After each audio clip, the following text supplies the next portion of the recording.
इस अति गंभीर मुद्दे पर कुछ भी बोलने से पहले मैं आपको चाहता हूं कि भारत के पूर्व प्रधानमंत्री रहे स्वर्गीय श्री अटल बिहारी वाजपेयी का एक वक्तव्य है, आप तक मैं पहुंचाने का प्रयास करूंगा। आप उसे पढ़ें और आप उसे जानें। और इसके पीछे मुख्य कारण यह है कि मैं चाहता हूं कि वर्तमान सरकार के समर्थकों द्वारा कम से कम गालियां मुझको पड़े। श्री अटल बिहारी वाजपेयी जी ने यह कहा था कि जिस देश का नागरिक सरकार से सवाल नहीं पूछ सकता, असल में उस देश का नागरिक देश प्रेमी ना होकर के सत्ता प्रेमी है, व्यक्ति प्रेमी है, सरकार प्रेमी है। हम आगे बढ़ते हैं। जो हमारा आज का मुद्दा है कि गरीब की शिक्षा पे ताला। एक बच्चा मेरे ही क्लास में मुझसे पूछा कि सर ये जो सरकार है, जो एजुकेशन सिस्टम है, ये क्यों नहीं जो भी खामियां हैं, जो भी बुराइयां हैं, जो भी दिक्कतें हैं, उसको ये खत्म क्यों नहीं कर देते। और बिल्कुल सवाल लाजमी भी है, क्योंकि सरकार हम इसीलिए चुनते हैं कि हमारी कठिनाइयों को दूर करे, इसलिए हम सरकार परिवर्तित भी करते हैं। 2014 में अगर भारत के नागरिक श्री नरेंद्र मोदी जी पे विश्वास करके उनको प्रधानमंत्री बनवाए, तो उसके पीछे कारण था कि हमारे देश का भला होगा, अच्छे दिन आएंगे और लोगों की जीवन शैली बदलेगी। लेकिन मैं आपको बताना चाहता हूं, मैं उस बच्चे को जवाब देना चाहता हूं, जो भी इस वीडियो के माध्यम से हम तक पहुंचेंगे, मैं उनको बताना चाहता हूं कि ये जो मुद्दा है कि सरकार क्यों नहीं चाहती कि वर्तमान शिक्षा प्रणाली सुधरे, बच्चों का जीवन सुधरे, तो मैं उसके लिए आपको बताना चाहता हूं कि ये सरकार वर्तमान की शिक्षा प्रणाली, एजुकेशन सिस्टम चाहते ही नहीं है कि ये जो भी शिक्षा में खामियां हैं वो दूर हों। हमको तो यहां तक लगता है कि पूरा का पूरा जो एजुकेशन सिस्टम है वो खुद इन्वॉल्व है पेपर को लीक कराने में, और हमारे इस दशा के लिए या फिर इस दुर्दशा के लिए। मैं ऐसे आपको चार बातें बता सकता हूं। अगर इस वीडियो के अंत तक बने रहेंगे तो आपको समझ में आएगा कि वर्तमान शिक्षा प्रणाली में सुधार क्यों नहीं हो रहा है। क्योंकि यह सरकार, यह एजुकेशन सिस्टम चाहती ही नहीं कि किसी गरीब का बच्चा शिक्षित हो, किसी पिछड़े का बच्चा शिक्षित हो, किसी दलित का बच्चा शिक्षित हो, किसी आदिवासी का बच्चा शिक्षित हो। और गरीब में हर जाति, हर समुदाय के लोग आ गए। वो चाहते हैं कि जो व्यक्ति जो जीवन शैली वर्तमान में जी रहा है, उसकी आने वाली पीढ़ियां भी उसी जीवन शैली को जिए। क्योंकि शिक्षा केवल रोजगार का माध्यम नहीं है। शिक्षा से केवल हम रोजगार के बारे में चर्चा नहीं कर सकते कि शिक्षा रोजगार का जननी है, बिल्कुल नहीं। शिक्षा जो है आत्मचेतना जागृत करता है, आत्मचेतना जागृत करने का भी एक माध्यम है। जब एक व्यक्ति शिक्षित होता है तो उसके अंदर चेतना जागृत होती है, चाहे वो राजनीतिक स्तर की चेतना हो, चाहे वो सामाजिक स्तर की चेतना हो, चाहे वो आर्थिक स्तर की चेतना हो। और ये सरकार यही नहीं चाहती। ये सरकार यही नहीं चाहती। और क्यों नहीं चाहती, मैं इसके आपके लिए चार पॉइंट्स आपके सामने रखूंगा अगले 10 मिनट में, और आपको समझ में आ जाएगा कि इस सरकार की और इस हमारे जो एजुकेशन सिस्टम है, जो शिक्षा प्रणाली है, उसके पीछे इनकी मंशा क्या है, इनकी विचारधारा क्या है, ये चाहते क्या है। तो जो हमारा पहला पॉइंट है आपके स्क्रीन पे दिखेगा। जो हमारा पहला पॉइंट है, सरकारी स्कूलों का बंद होना। सरकारी स्कूलों का बंद होना। पिछले आप यहां पे डेटा देख सकते हैं, 2014 से लेकर के 2015 के बीच में जो स्कूल हैं, और 2023 से लेकर के 2024 के बीच में जो स्कूल हैं, पिछले 12 साल में 79,441 स्कूलों को बंद कर दिया गया। सरकारी स्कूलों को बंद कर दिया गया। कारण क्या है, इसके पीछे कारण क्या है, क्यों आप सरकारी स्कूलों को बंद करना चाहते हैं। और अब भारत के हर एक नागरिक को यह बात पता है कि सरकारी स्कूलों में किस आर्थिक स्थिति के बच्चे जाते हैं, समाज के किस वर्ग के बच्चे सरकारी स्कूलों की शिक्षा लेते हैं, सबको पता है, ये सबको पता है। लेकिन शिक्षा से रोकने के लिए सरकार स्कूलों को बंद कर रही है। और कारण क्या बता देते हैं कि बच्चे स्कूल नहीं आ रहे हैं। तो बच्चे क्यों नहीं स्कूल आ रहे हैं, तो बच्चों, जब हम समाज में घूमते हैं, जब समाज में बातें करते हैं, तो लोग बोलते हैं कि सरकारी स्कूलों में पढ़ाई नहीं हो रहा है।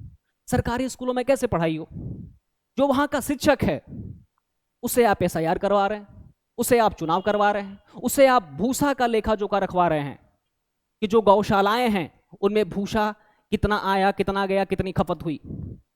आप ये सब कुछ शिक्षकों से करवा रहे हैं, सरकारी स्कूल के शिक्षकों से करवा रहे हैं। जातिगत मतगणना करा रहे हैं, मतगणना करा रहे हैं, मकान गिरवा रहे हैं।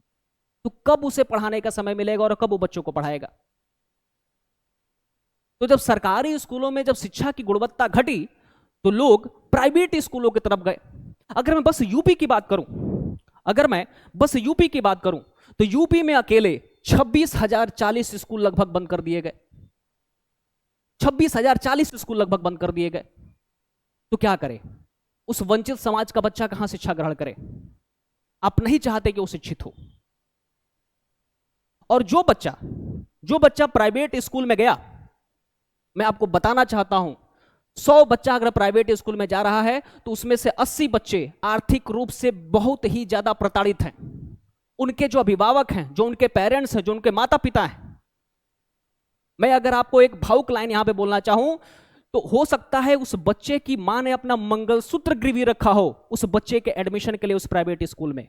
और यह होता है, 100 में से 80 बच्चे अगर प्राइवेट स्कूलों में जा रहे हैं तो बेहद ही कमजोर आर्थिक स्थिति होने के बावजूद जा रहे हैं। अपनी शिक्षा अगर कंटिन्यू कर पा रहे हैं तो हो सकता है कि विषम परिस्थितियों से गुजरते हुए कंटिन्यू कर पा रहे हैं।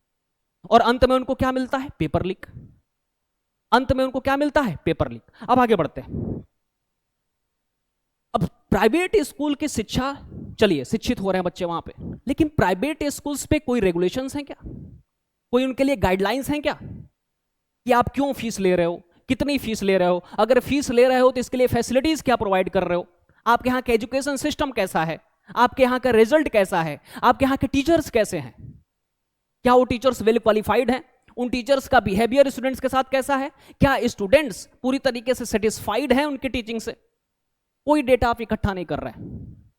वो स्कूल कॉपी बेचता है, वो स्कूल ड्रेस बेचता है, वो स्कूल जिस बच्चे का फीस नहीं जमा होता है उसको लाइन में खड़ा कराता है, परीक्षा देने से रोकता है। क्या आप कभी इसके बारे में सोच पाए? उस स्कूल का जो संस्थापक है, जो संचालक है, उसकी आर्थिक स्थिति बहुत ही अच्छी होती जा रही है, लेकिन उस स्कूल में जो 10 साल से 20 साल से जो शिक्षक पढ़ा रहा है उसकी आर्थिक स्थिति में क्या बदला हुआ, कभी आप ये डेटा इकट्ठा कर पाए? ये सरकार की जिम्मेदारी होती है। सरकार इसलिए चुना जाता है कि हमारी जिंदगी को सुलभ और सुगम बनाए। नागरिक इसलिए सरकार चुनता है और इसलिए सरकार बदलता है। हो सकता है कि आपको स्कूलों से निहित मात्रा में चंदा पहुंच जाता हो। क्या गाइडलाइंस हैं, क्या रेगुलेशंस हैं? कोरोना काल में कैसे फीस वसूला गया? बिना स्कूल चले नहीं, क्लासेस हुई नहीं, फिर भी बच्चों से फीस लिया गया। क्या आप कुछ भी गाइडलाइन या फिर कुछ भी रेगुलेशंस उनके ऊपर लागू हुए, कुछ भी नियम उनके ऊपर लागू हुए? क्या इसकी खोज खबर रखी जाती है? कुछ भी नहीं रखी जाती। तो प्राइवेट स्कूल में शिक्षा मिल रहा है, लेकिन कैसा मिल रहा है, किस आधार पर मिल रहा है? अगर वो बच्चा फीस जमा कर रहा है तो किन परिस्थितियों में, विषम परिस्थितियों में आकर के उसके पेरेंट्स उसके फीस को जमा कर रहे हैं, इसके ऊपर कोई सोचने वाला नहीं है।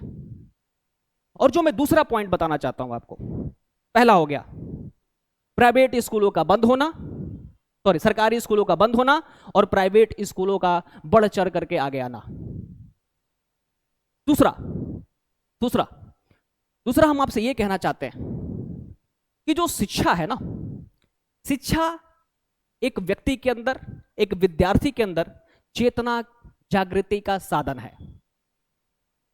व्यक्ति शिक्षा के माध्यम से अपनी दिशा सुधारते हुए, अपनी दिशा सही रखते हुए अपनी दशा को बदलने की काबिलियत अपने अंदर पैदा करता है। शिक्षा वही साधन है। शिक्षा अगर सफलता की कुंजी बोली जाती हो तो उसके पीछे अनेकों विशेष कारण हैं। दिशा और दशा, आत्म चेतना का साधन है शिक्षा। अगर एक व्यक्ति के अंदर, इस देश के एक नागरिक के अंदर अगर चेतना जागृत हो गई तो उसे यह पता चल जाएगा कि हमें किन मुद्दों पे किसको क्या वोट देना है, किसको वोट देना है, किसको वोट नहीं देना है। और आप चाहते हैं कि आत्म चेतना की जागृति को बंद करना चाहते हैं। आप ये नहीं चाहते कि जो हमारा नागरिक है वो स्वास्थ्य पे, शिक्षा पे, रोजगार पे वोट दे। आप उसे ये चाहते हैं कि मुफ्त राशन पे आपको वोट दे। चुनाव से पहले अगर आप 10,000 रुपए दे देते हैं तो 5 साल में हमारे साथ क्या होगा, इसको भूल करके आपको वोट दे। उसके बाद आप ये चाहते हैं कि जो हमारा नागरिक है वो जो मूलभूत सुविधाएं हैं, स्वास्थ्य, शिक्षा और रोजगार, उसको भूल करके धार्मिक तुष्टिकरण पे आपको वोट दे, जातिगत भिन्नता पे आपको वोट दे। इसलिए आप शिक्षा को खत्म करना चाहते हैं। इसलिए आप नहीं चाहते हैं कि लोग शिक्षित हों। बिल्कुल नहीं चाहते, आप कभी नहीं चाहते। आप लोगों के अंदर आत्म चेतना की जागृति को रोकने के लिए शिक्षा पे तालाबंदी कर रहे हैं और कोई विशेष कारण इस पे नहीं है। हम आगे बढ़ते हैं। जो तीसरा कारण है, अगर व्यक्ति शिक्षित होगा, अगर एक नागरिक शिक्षित होगा तो कभी भी अंधविश्वास और पाखंड में नहीं फंसेगा। वर्तमान की घटना है, मेरे गृह राज्य उत्तर प्रदेश की घटना है, श्रावस्ती जिले की घटना है। एक गाय एक बीमारी से ग्रसित थी और एक खेत का गोल गोल परिक्रमा लगा रही थी, लेकिन वहां के जो आम जनमानस थे उनके अंदर शिक्षा का अभाव होने के कारण, वैज्ञानिक दृष्टिकोण का अभाव होने के कारण वो साथ साथ उस गाय जिस खेत का परिक्रमा लगा रही थी, जिस पथ पे उस गोल गोल चक्कर को कर रही थी, उसी पथ पे जहां के लोग थे वो भी गोल गोल चक्कर लगाना शुरू कर दिए। अगर उनके अंदर शिक्षा होती, उनके अंदर वैज्ञानिक दृष्टिकोण होता, उनके अंदर विज्ञान के प्रति जागरूकता होती, तो कभी भी उस गाय जो बीमार से ग्रसित थी उसको इलाज कराते, ना कि किसी अंधविश्वास में पड़ते। तो आप नहीं चाहते हैं कि इस देश के लोग अंधविश्वास और पाखंड से बाहर निकलें, इसलिए आप शिक्षा पे तालाबंदी करना चाहते हैं। ठीक है, आगे बढ़ते हैं। हमारा एक और बात है, शिक्षा पे तालाबंदी करने का हम एक स्पष्ट उदाहरण आपको दें तो हमारे जो पेपर लीक्स हो रहे हैं, चाहे वो किसी रोजगार से किसी सरकारी नौकरी का पेपर हो, चाहे वो किसी यूनिवर्सिटी में दाखिले का पेपर हो, पेपर लीक्स हो जा रहे हैं। इससे पता नहीं कितने अनगिनत जो हमारे छात्र छात्राएं हैं, जो विद्यार्थी हैं, उनका जो मनोबल है वो टूट रहा है, वो परेशान हो रहे हैं, हताश हो रहे हैं और इस कारण अपनी पढ़ाई छोड़ते जा रहे हैं। आप लोगों को उलझा के रखना चाहते हैं कि तैयारी करते रहो, कभी ना कभी तो कामयाब होगे। आप उन सीटों को अपने जान पहचान के लोगों के साथ, अपने रिश्तेदारों के साथ, अपने मित्रों के साथ और आपकी विचारधारा के लोगों के साथ बांट रहे हैं। आप उस व्यक्ति को उस सीट पे चयन होते हुए देखना नहीं चाहते कि जो सच में मेहनत किया है। आपकी विचारधारा यही है कि हमें गरीब को गरीब रखना है, दलित को दलित रखना है, पिछड़े को पिछड़ा रखना है, उसका आर्थिक सुधार नहीं होने देना है। यह है आपकी विचारधारा, यह है इस सरकार की विचारधारा, यह है इस एजुकेशन सिस्टम की विचारधारा। ये एजुकेट करना चाहते ही नहीं है, एजुकेट करना चाहते ही नहीं है। आगे बढ़ते हैं। ऑनलाइन, अभी आपने जो इस देश का जो विद्यार्थी है, जो ऑनलाइन एक्टिव है, जो सोशल मीडिया से जुड़ा हुआ है, जो यूट्यूब देखता है, उसको ये पता है कि कैसे कैसे आक्षेप लगाए गए ऑनलाइन टीचर्स पे। 2 कौड़ी का बोला गया, सरकार उनको खुद ना बुरोक करके मीडिया को लगा रही है कि आप इसको डिफेम करो। कितना सुलभ है offline teaching, offline coaching centres. आप कोटा में जाइए, ऑफलाइन कोचिंग्स के आप फीस जाकर के पूछ के आइए। क्या हर कोई इसको अफोर्ड कर सकता है? नहीं। ऑनलाइन शिक्षा हर एक उस बच्चे के लिए है जो पढ़ना चाहता है, जो चाहता है कि पढ़ करके एक सही दिशा में चल करके अपनी दशा हम बदल पाएं, जिसके अंदर पेशेंस है, जिसके अंदर धैर्य है, जिसके अंदर कंसिस्टेंसी है, उसको एक उच्च गुणवत्ता का शिक्षा प्रोवाइड कराता है ऑनलाइन शिक्षा। उसको भी आप रोकना चाहते हैं। जो व्यक्ति 3-4 लाख रुपए साल का ना खर्चा करके केवल मात्र 15 से 20 हजार में अपनी शिक्षा को ग्रहण कर सकता है, आप उसको रोकना चाहते हैं। ऑनलाइन शिक्षा कितना अच्छा है। एक बच्चे के पास अगर 3-4 लाख रुपए ना हो, 10 से 20 हजार रुपए हो, तो पूरे साल किसी कोर्स को कर सकता है। IIT JEE की प्रिपरेशन कर सकता है, SSC की प्रिपरेशन कर सकता है, CUET की प्रिपरेशन कर सकता है, नीट की प्रिपरेशन कर सकता है, अन्य विभिन्न प्रकार के परीक्षाओं की तैयारी कर सकता है। कम कॉस्ट में, कम से कम पैसे में वो कर सकता है। लेकिन आप उस ऑनलाइन शिक्षा के पीछे भी पड़ गए कि कैसे इसको धूमिल किया जाए। तो यदि आप समझ पाए, जो मैंने आपको 4 मुख्य कारण बनाए, 4 मुख्य कारण शिक्षा पे तालाबंदी क्यों है, आप स्कूलों को क्यों बंद करना चाहते हैं, आप बताएं जनता को। क्योंकि आप ये चाहते हैं कि इस देश का जो नागरिक है वो शिक्षित ना हो पाए, इस देश का जो पिछड़ा है वो पिछड़ा ही रहे, इस देश का जो गरीब है वो गरीब ही रहे। इसलिए आप स्कूलों पे तालाबंदी कर रहे हैं। प्राइवेट स्कूलों पे आपका कोई कंट्रोल नहीं है, प्राइवेट स्कूल्स पे आपका कोई कंट्रोल नहीं है। वो किताब बेचते हैं, वो ड्रेसेस बेचते हैं, कोई कंट्रोल नहीं है आपका उन पे। हर साल उनकी फीस में वृद्धि होती है, वो भी मनमाने तरीके से। कोई कंट्रोल, रूल्स एंड रेगुलेशंस उनके लिए एप्लीकेबल नहीं है, कोई उनकी अकाउंटेबिलिटी नहीं है। कौन इसका जिम्मेदार है? हम किससे सवाल पूछेंगे? हम सरकार को चुनते हैं तो हम सरकार से पूछेंगे ना। हम एक स्कूल के प्रिंसिपल को तो चुनते नहीं है, हम इस देश के अपने जिले के डीएम को चुनते नहीं है। हम किससे सवाल पूछेंगे? जिनको हम चुनते हैं। हम सरकार को चुनते हैं, हम लेजिस्लेचर्स को चुनते हैं, तो हमारा काम होगा उनसे सवाल पूछना। हमारा हक बनता है आपसे सवाल पूछने का। और मैंने शुरुआत में ही बोला, हमने शुरुआत में ही बोला कि अटल बिहारी वाजपेयी ने कहा था, जिस देश का नागरिक सरकार से सवाल नहीं पूछ सकता वो इस देश का देश प्रेमी नहीं बल्कि सत्ता प्रेमी है। और हम सत्ता प्रेमी नहीं हैं। किसी की भी सत्ता आएगी या फिर जाएगी, जो वाजिब सवाल होंगे आपसे पूछे जाएंगे। और ये लोकतंत्र के लिए जो बीजेपी के सरकार के समर्थक हैं, जो इस सरकार के समर्थक हैं, मैं उनको लिए बोलना चाहता हूं, लोकतंत्र आपके लिए भी है। यदि कोई इस देश में, इस लोकतंत्र में सवाल पूछता है तो आपको खुश होना चाहिए कि कोई तो है जो सवाल पूछ रहा है। आप उनको गाली मत दिया कीजिए। यह देश सबका है, यह लोकतंत्र सबका है, तो लोकतंत्र में सवाल पूछने की गुंजाइश होनी चाहिए और हम सवाल पूछते रहेंगे। तो हमारे पास जो 4 मुख्य कारण हैं आप देख सकते हैं। स्कूलों का बंद होना, प्राइवेट स्कूल्स पे कोई रूल्स एंड रेगुलेशन, गाइडलाइन न जारी करना।